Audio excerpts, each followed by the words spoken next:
ગુજરાત સરકાર દ્વારા પશુઓને ઇમરજન્સી સેવા મળી રહે તે માટે 1962 સેવા કાર્યરત કરી હતી, જે ઇમરજન્સી પશુ સેવાનો સારો પ્રતિભાવ પ્રાપ્ત થયો છે। હવે દર 10 ગામ દીઠ એક ફરતું દવાખાનું મૂકવામાં આવ્યું છે, તેમજ જે ગામમાં પશુ દવાખાનું જશે તે ગામમાં માહિતી માટે બોર્ડ લગાવવામાં આવ્યા છે, જેથી પશુની સારવાર કરાવવામાં રાહત રહેશે।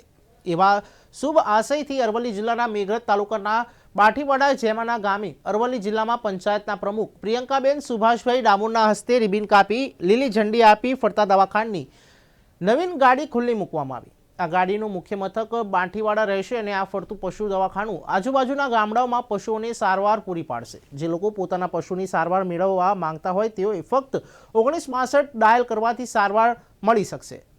આ પ્રસંગે બાઠીવાડા સરપંચ પૂર્વ મહામંત્રી ગલજી ડામોર, જિલ્લા નાયબ પશુપાલન નિયામક નીતિશ પ્રજાપતિ, તાલુકા પશુ ચિકિત્સક કેતન પટેલ, જિલ્લા પ્રોજેક્ટ કોઓર્ડિનેટર પ્રતિક સુથાર તેમજ એમ્બ્યુલન્સના કર્મચારી પ્રશાંત પ્રજાપતિ, પાયલોટ કનુભાઈ સહિત મોટી સંખ્યામાં લોકો ઉપસ્થિત રહ્યા।